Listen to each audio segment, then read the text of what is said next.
दोस्तों, तो आपका स्वागत है फिर से इस जॉब अपडेट में। ये जो जॉब अपडेट है दोस्तों, ये आ रहा है गवर्नमेंट ऑफ इंडिया की तरफ से, जहाँ पर ministry of communication department of post ने यहाँ पर वैकेंसी निकाल दी है। ये जो वैकेंसी है दोस्तों, ये जीडीएस की वैकेंसी, जो कि ग्रामीण डाक सेवक की वैकेंसी होने वाली है।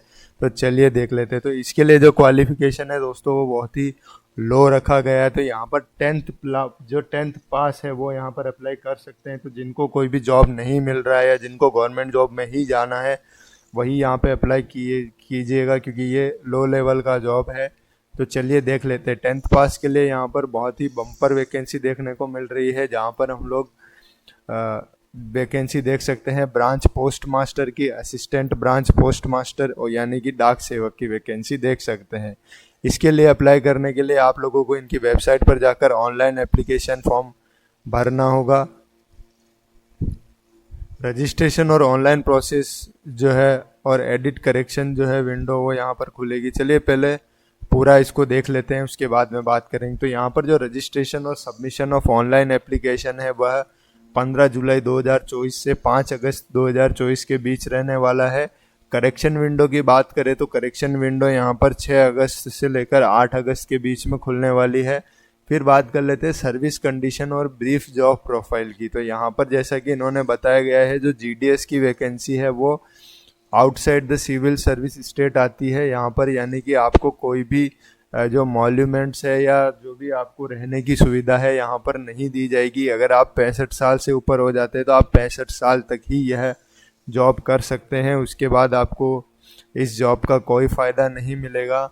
और यहाँ पर जो है आपको लाइवलीहुड, मतलब कि रहने की यहाँ पर आपको कोई सुविधा नहीं मिलेगी, वो आपको अपने हिसाब से खुद ही करनी है।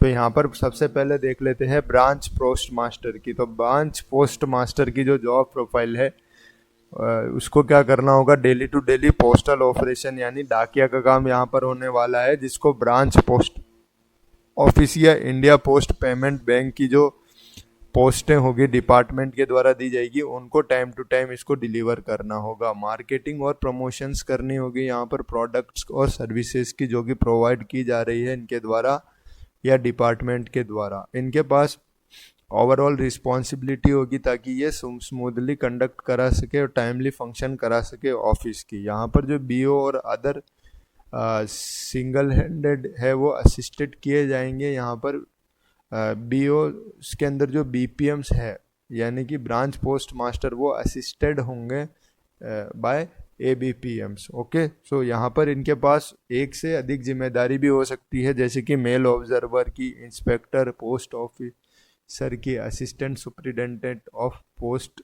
की भी यहाँ पर दी जाएगी। जैसा कि अकोमोडेशन के बारे में बताया गया है कि कोई अकोमोडेशन नहीं मिलेगा।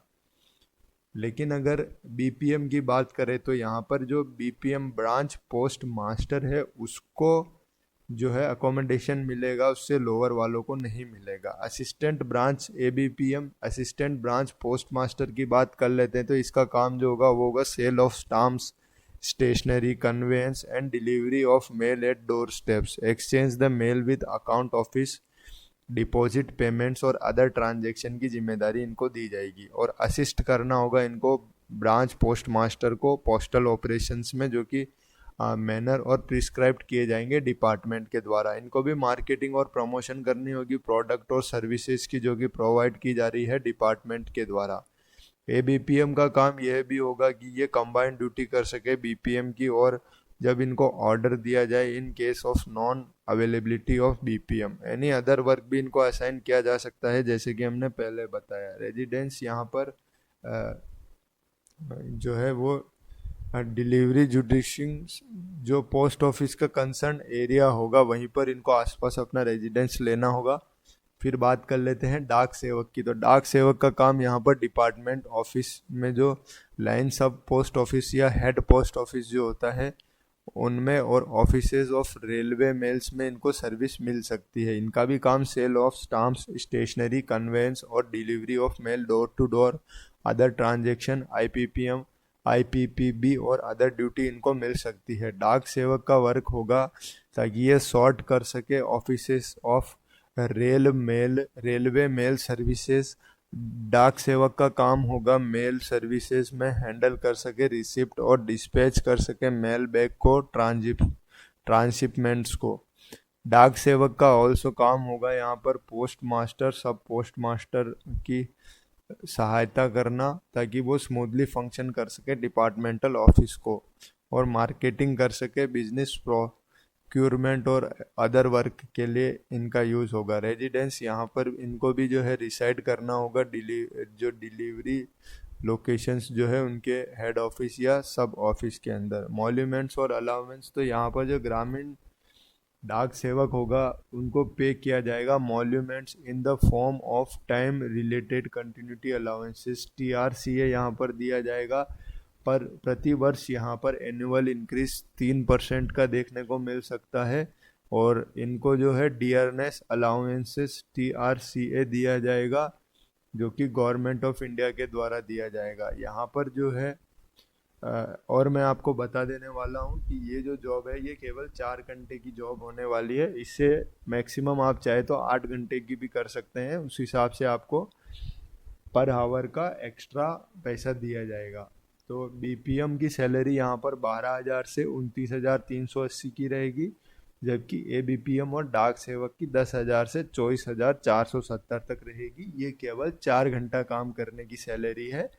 अगर आप अपना टाइम एक्सटेंड करते हैं तो आपको उस हिसाब से अलाउंसेस पे किया जाएगा। एलिजिबिलिटी क्राइटेरिया देख लेते हैं, तो यहाँ पर मिनिमम 18 से 40 वर्ष के लोग यहाँ पर अप्लाई कर सकते हैं, और एज जो है वो यहाँ पर डिटरमाइंड होगी last date of submission of application की, जो लास्ट डेट है तब तक एज कंसिडर की जाएगी। रिलैक्सेशन की बात कर लेते हैं, तो SC/ST में 5 साल का रिलैक्सेशन है, OBC में 3, EWS में कोई रिलैक्सेशन नहीं है, जबकि PWD और PWD OBC में 10 से 13 साल का रिलैक्सेशन है, और अगर आप लोग PWD SC/ST में आते हैं तो 15 साल का यहाँ पर है। एजुकेशन क्वालिफिकेशन जैसे मैंने आपको बताया कि ये एक 10th पास की वैकेंसी है, तो यहाँ पर जो है आपको 10th स्टैंडर्ड पास करना होगा।